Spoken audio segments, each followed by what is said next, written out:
Hallo liebe Modellbahnerinnen und Modellbahner, mein Name ist Daniel, ich bin von spurendteile.de und aufgrund des letzten Straßenbahnvideos wurde sich gewünscht, dass ich doch auch nochmal kurz die andere Straßenbahn, die ich schnell in dem Video gezeigt hatte, vorstelle. Und zwar geht es hier um den DUEWAG-Triebwagen von Kato.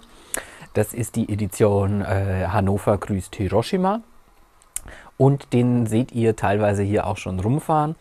Das ist dieser kleine altbackene Kerl hier. Dieser kleine altbackene Kerl ist eine Neuauflage mit neuem Antrieb. Ihr kennt wahrscheinlich noch diese alten Versionen, hatte ich im anderen Video auch schon gesagt, mit Beiwagen. Und die hatten ja wirklich grauseligste Fahreigenschaften. Entschuldigung.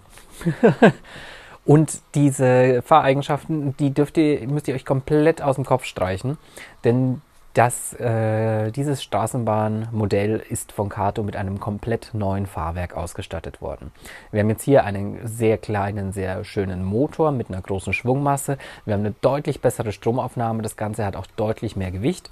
Also es ist doch schon deutlich schwerer als der Originaltriebwagen, beziehungsweise als die ersten paar Auflagen. Das war ja das Modell, mit dem ich damals wieder eingestiegen bin. Auf alle Fälle hat Kato letztes Jahr diesem Modell ein neues Fahrwerk spendiert. Schlechte Nachricht vorweg, problemloses Hütchen-Wechsel-Dich-Spiel ist leider nicht wirklich drin bei dem Modell. Also ihr könnt nicht eure alte DUEWAG-Tram einfach das Gehäuse abziehen und das dann da drauf tun. Da müsst ihr ein bisschen nacharbeiten. Ansonsten hat dieses Modell eigentlich alles, was man sich wünscht, also an Fahreigenschaften. Es ist Kriechgang wirklich möglich. Es ist wunderbar leise, wenn man das auch vergleicht mit den anderen Modellen. Die hatten ja teilweise einen Motor, der hat gehobelt wie nochmal was.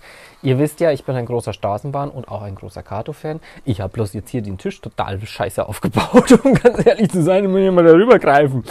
Dann lassen wir sie einfach weiter vor sich hinfahren.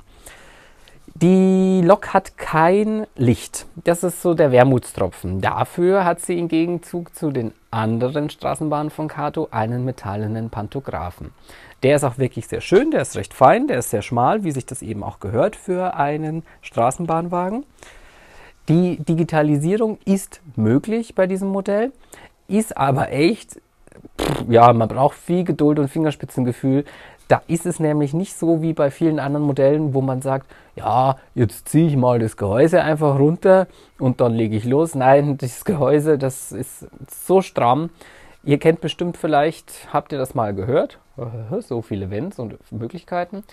Die Arnold-Modelle, die 103 zum Beispiel, da wurden die Gehäuse so hauteng an dieses Metallchassis angepasst, dass man die praktisch nicht runterbekommen hat. Und hier ist es nicht so hauteng, aber hier ist es halt echt mit diesen 4 Rastnasen eine ziemliche Frickelei.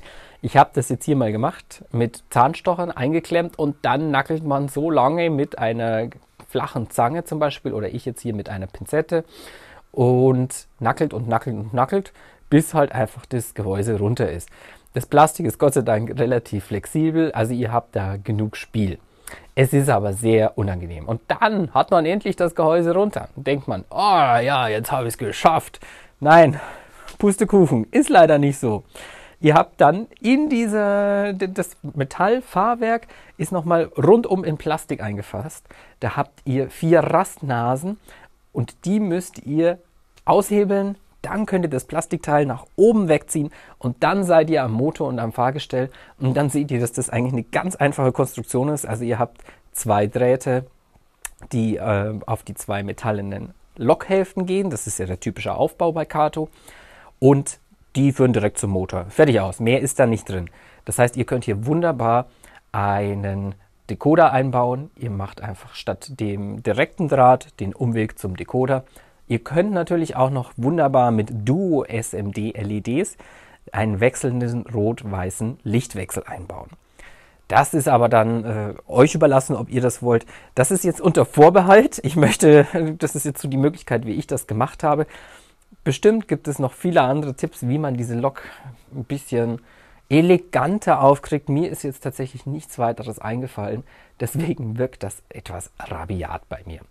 Aber so kommt ihr wunderbar dran. Das piepst im Hintergrund. So kommt ihr wunderbar dran und so könnt ihr wunderbar die Lok digitalisieren. Ansonsten hat sie analog auch, wie gesagt, schon wunderbare Fahreigenschaften. Es gibt nicht so viel über diese Lok zu erzählen, deswegen ist dieses Video wahrscheinlich auch kurz, aber es wurde sich gewünscht. Deswegen habe ich gedacht, machen wir es einfach mal.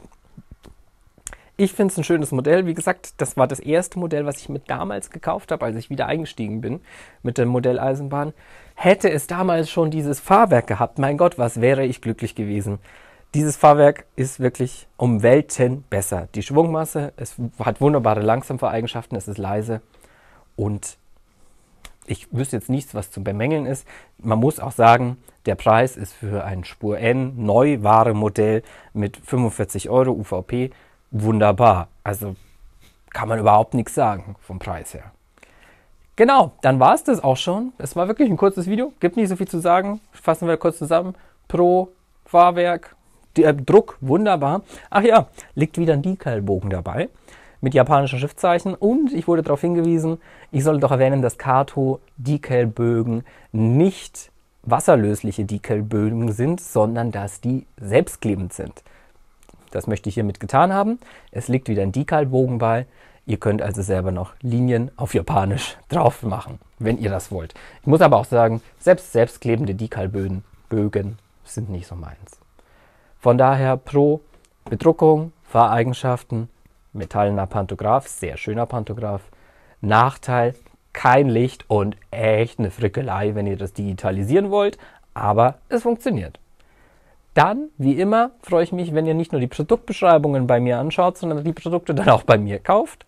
Und ich sage Tschüss, euer Daniel von spurendteile.de.